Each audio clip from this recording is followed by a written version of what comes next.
काफ़ी बार वेबसाइट्स में critical error आ जाता है। सो लेट्स लर्न कि हम वेबसाइट क्रिटिकल एरर अगर आपका जो वेबसाइट है गोडैडी की होस्टिंग में है तो आप इसको कैसे फिक्स कर सकते हैं। जब आपके पास ये एरर आता है तो मेनली क्या होता है, आपका जो डैशबोर्ड है वर्डप्रेस का वो ओपन नहीं हो रहा होता है। तो आपको ये जाके आपकी सी पैनल में जो होस्टिंग में आपका है वहाँ से आपको ये इशू रिजॉल्व करना पड़ता है। तो अभी हम देखेंगे कि कैसे कर सकते हैं। ये हमने पहले तो आप ये गोडैडी का इंटरफेस देख रहे हो, जहाँ पे आपको लेफ़्ट क्लिक करके फाइल मैनेजर में जाना है। थोड़ा वेट करना है जब ये ओपन होता है। पर्टिकुलर डोमेन का जिसमें इशू हो रहा है उसी के वहाँ पे क्लिक करके आपको फाइल मैनेजर पर जाना है। काफ़ी बार क्या होता है, आपकी स्टोरेज बहुत ज़्यादा फुल हो जाने की वजह से भी ये एरर आता है।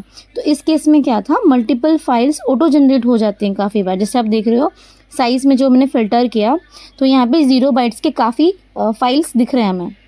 ठीक है, so what we need to do first, हम इसको पहले सेलेक्ट करके सारा का सारा डिलीट कर देंगे। अगर फाइल में कोई डेटा है तो वो आप डिलीट नहीं करोगे। अगर 0 बाइट वाला है उसमें कुछ भी नहीं है, means that is a junk file, उसमें कुछ भी नहीं है, तो आप उसको डिलीट कर सकते हो विदाउट एनी चेकिंग। एक बार डिलीट करने के बाद उसके बाद हम एक और फ़िल्टर लगा के चेक करेंगे। जैसे अब तो ये सारी फाइल्स है, अब हमें ये देखना है इसमें कि लास्ट मॉडिफाई डेट कौन सी है। जैसे रिसेंटली इस जो फाइल है उसमें कौन सी मॉडिफाई हुई है। यहाँ पे मैं ये डाल रही हूँ सेटिंग्स पे जाके कि कोई हिडन फाइल भी अगर है तो वो विजिबल हो जाए हमें।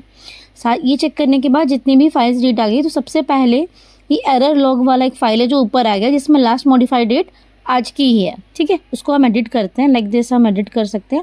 एडिट करने के बाद इस फाइल में जो भी है, जो भी कोडिंग है, जो भी है वो आप इसको मैनुअली एक बार चेक कर लीजिए, ऑडिट कर लीजिए। अगर इसमें कोई एरर है तो आप इसको फिक्स कर सकते हैं मैनुअली। आपको ये अपने एंड से चेक करनी पड़ेगी कोई कोडिंग में एरर तो नहीं है। ठीक है, that you need to check by yourself, या तो आप अपने डेवलपर की हेल्प ले सकते हो। अगर कोई एरर है तो आप इसको चेक कर सकते हो। हमारे केस में कोई एरर नहीं था तो मैंने उसको डिलीट कर दिया। कोई एरर नहीं था इन अ सेंस, वो हमारी इतने काम का फाइल नहीं था तो हमने उसको डिलीट कर दिया।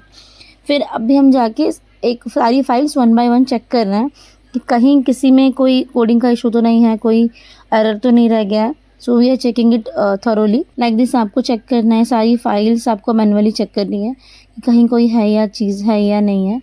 उसके बाद जैसे आप फाइल सारी चेक कर लेते हो उसके बाद आपको फाइल्स डिलीट करने के बाद एक बार अपना जो वेबसाइट है उस पर ना आपने सब कुछ डिलीट कर दिया, वहाँ पे सी फाइनल पे कुछ भी नहीं है।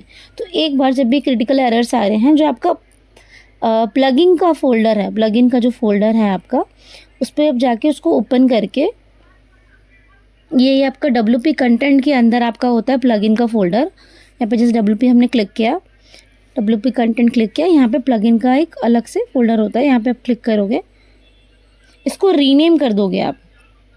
काफ़ी बार प्लगइन के इशू की वजह से भी आपका डैशबोर्ड ओपन नहीं हो रहा होता है। ठीक है, आप जैसे इसको रीनेम करोगे तो व्हाट यू कैन डू, आप इसकी प्लगइन को टेम्परेरली इनएक्टिव कर दोगे। उससे अगर प्लगइन रिलेटेड कोई इशू है तो ये ओपन हो जाएगा लाइक दिस। हमारे केस में प्लगइन को छोड़ के ये वेबसाइट अभी ओपन हो गई क्रिटिकल एरर से। अभी साइट की लेआउट दिखने लगी है, means the issue is resolve. अब हम इसका डैशबोर्ड क्लिक करके ओपन कर सकते हैं। इससे पहले इसका डैशबोर्ड ओपन नहीं हो रहा था बिकॉज ऑफ स्पेस और समथिंग XYZ रीजंस, जो अभी हमने रिजॉल्व किया। ठीक है, अब ये डैशबोर्ड ओपन होगा। डैशबोर्ड ओपन होने के बाद आपके पास सारी चीज़ें अवेलेबल हैं।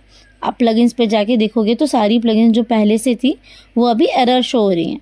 ठीक है, तो अभी आप जाके प्लगइन का जो आपका नाम है इसको रीनेम कर दीजिए, क्योंकि आप एक बार अपने डैशबोर्ड का एक्सेस कर चुके हो, तो आप इसको रीनेम कर दीजिए जैसा आपका नाम था पहले। सेव कर दीजिए, रिफ़्रेश करके अगर आप चेक करेंगे तो आपको सेम लेआउट आएगा, तो रिफ़्रेश ना करें, आप डायरेक्ट जाएं अपने प्लगइन में, इंस्टॉल प्लगइन में जाके चेक करें और जो भी आपके प्लगइन्स हैं ये वापस आ गए, इन सारों को एक्टिव कर दीजिए। जैसे हमारे में यहाँ पे कुछ ऐसे प्लगइन्स भी ऑटोमेटिकली आ गए हैं जो हमने इंस्टॉल नहीं किए थे और वो भी हमें रिक्वायर्ड भी नहीं है, तो वो सारी प्लगइन सेलेक्ट करके मैं डिलीट कर दूँगी यहाँ से। आपको भी अगर कोई प्लगइन रिक्वायर्ड नहीं है तो अननेसेसरी का बल्क ना बढ़ाएं होस्टिंग पे, तो आप इसको डिलीट कर सकते हो। 1 बाय 1 भी कर सकते हो, अदरवाइज सेलेक्ट करके बल्कि एक्शन भी ले सकते हो। यहाँ पे एक्टिव डीएक्टिव का भी ऑप्शन रहता है। मैं इसको डायरेक्टली डिलीट कर रही हूँ बिकॉज हमें इसकी रिक्वायरमेंट नहीं है। जैसे एलिमेंटर किट की रिक्वायरमेंट है तो वो हमने इसको ऑन करके एक्टिव कर दिया है। एंड जो अननेसेसरी के प्लगइन्स है वो सारा हम यहाँ पे डिलीट कर रहे हैं। ओके, काफ़ी बार डब्ल्यूपी ऑप्टिमाइज़र भी आपके इशू का कारण होता है। तो अगर आपको डब्ल्यूपी ऑप्टिमाइज़र, आप अभी साइट पे काम कर रहे हो, आपको इशू फेस हो रहा है, तो ही आप यूज़ करें, बाद में आप इसको डिलीट भी कर सकते हैं।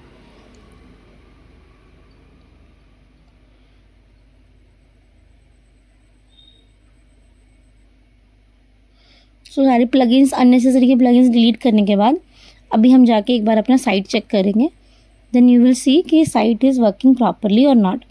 और कि हाँ, और अगर कोई आपकी प्लगइन अपडेट मांग रही हो तो उसको अपडेट भी दे दीजिएगा time to time. That will help your site to run properly. थोड़ा टाइम लगता है क्योंकि अभी अभी हमने प्लगइन अपडेट किया, तो इट्स टेकिंग लिटिल टाइम। थोड़ा सा वेट करके हम फिर से चेक करेंगे। So the site is back now. So this is the site जो हमें दिख नहीं रही थी अभी थोड़ी देर पहले तक। अब वो साइट बिल्कुल प्रॉपरली विजिबल है। क्लाइंट का वेबसाइट एंड क्लाइंट का जो भी लेआउट है वो क्लाइंट ही डिसाइड करते हैं based on their budget and their requirement. So this is the clients website जो हमने इसको अभी फिक्स कर दिया। मोर इशूज़ के लिए हमें फॉलो करें। Don't forget to subscribe, comment. अगर कोई भी डाउट आए तो आप कमेंट बॉक्स पे कमेंट कर सकते हैं। We try to get you back with the answer. Thank you so much for watching.